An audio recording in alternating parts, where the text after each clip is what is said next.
त्योहारों का मौसम है। आम लोग खुशियों के साथ त्योहार मनाए, लेकिन उपद्रवियों की खैर नहीं, यह मैसेज लगातार गिरिडीह पुलिस दे रही है।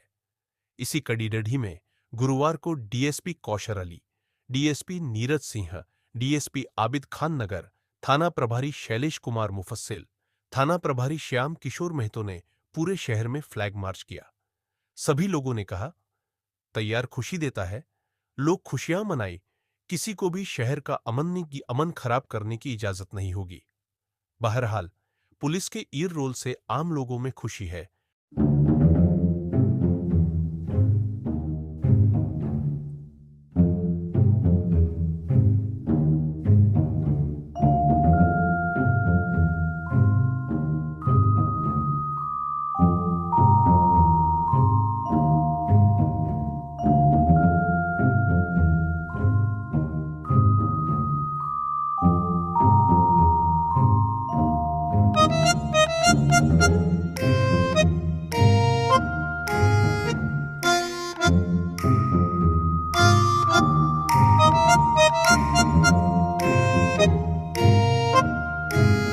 रामनवमी और ईद को लेकर सर लगातार जो पुलिस डिपार्टमेंट की जो सोशल मीडिया टीम है सर, उसमें देखा जाता है कि बहुत सारे लोग सोशल मीडिया का गलत इस्तेमाल करके अफवाह फैलाने का काम करते हैं सर। तो इन तमाम मुद्दों को टेक्निकल पर्सपेक्टिव से क्या कुछ तैयारियां चल रही हैं सर? प्रायः ऐसा देखा जाता है कि पर्व त्योहार में सोशल मीडिया में जो अनसोशल एलिमेंट रहते हैं काफ़ी सक्रिय हो जाते हैं और गलत सलत मैसेज डालकर समाज में अफवाह फैला करके वैमनस्य फैलाने की कोशिश करते हैं। तो हमारी टीम काफ़ी सक्रिय है इसके लिए, और हम उन लोगों को संदेश देना चाहते हैं कि इस तरह का कोई भी मैसेज आएगा तो हम लोग पर त्वरित कार्रवाई करेंगे और हो सकेगा तो जेल भी भेजे जाएंगे, ताकि समाज में वैमनस्यता न फैले। सभी त्योहार शांतिपूर्ण ढंग से हम लोग निकालें।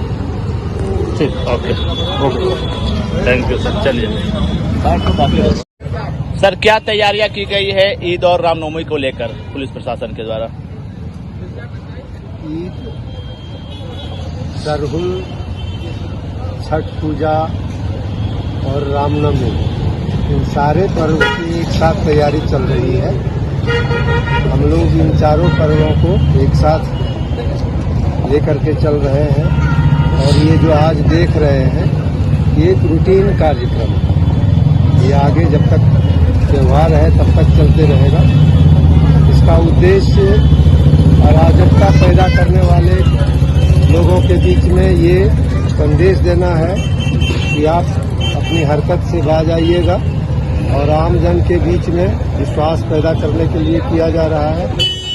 उम्मीद करते हैं कि हमारा ये चारों त्यौहार आप लोगों के सहयोग से, आम जन के सहयोग से काफ़ी शांतिपूर्ण और सौहार्दपूर्ण वातावरण में मनाया जाएगा। आप लोगों के माध्यम से ये भी संदेश देना चाहते हैं जो गड़बड़ी पैदा करते हैं उनके मनों में, कि अगर गड़बड़ी पैदा कीजिएगा तो प्रशासन आपसे सख्ती से निपटेगी। आज के या आगे के दिनों में हम लोग जो रूटीन वर्क कर रहे हैं उसके पीछे यही उद्देश्य है, एक मैसेज देना है आम जन के बीच में कि आप शांतिपूर्वक अपना त्यौहार मनाएं, सौहार्दता बनी रहे, तथा दुष्कर्मियों के बीच में ये भय पैदा हो कि प्रशासन तैयार है, मुस्तैद है। और देखा गया सर कि हर वर्ष की तरह इस वर्ष भी आगामी रामनवमी और ईद को लेकर जो फ्लैग मार्च किया जा रहा है, प्रशासनिक स्तर से तैयारी की जा रही है। वहीं दूसरी और पिछले वर्ष की तुलना में ये जो रामनवमी है सर, कुछ खास होने वाला है, क्योंकि विगत दिनों जो घटना हुई है घोड़थांबा में सर, पहले वहाँ पे आप एसडीपीओ भी रह चुके हैं, जो घटना घटी, क्या उस पर कुछ पुलिसिंग मोरालिटी पर कुछ प्रभाव पड़ा है सर? उसे लेकर कुछ खास तैयारियां चल रही है सर इस मद्देनजर रखते हुए? एक होता है तत्कालिक कारण, घोड़थंबा की घटना हम लोग तत्कालिक कारण मान करके चल रहे हैं। वहाँ पहले से ऐसा कोई अंदेशा नहीं था, वहाँ पहले इस तरह की घटना भी नहीं घटी थी। पिछले साल भी मैं रामनवमी में वहीं था और होली में भी वहीं था। बहुत ही शांतिपूर्वक ढंग से वहाँ सारा त्यौहार मनाया गया। तो ये जो तैयारी है, अचानक किसी तरह की स्थिति पैदा न हो उससे निपटने के लिए किया जा रहा है। ये रूटीन वर्क है। घटना कहाँ हो सकती है इसका अंदेशा उसी आधार पर लगाया जाता है अगर कोई पहले घटना हुई, नहीं तो किसी तत्कालिक कारण से जहां घटना होती है उसके लिए पुलिस हमेशा कंटिंजेंसी प्लान के तहत तैयार रहती है। Thank you sir.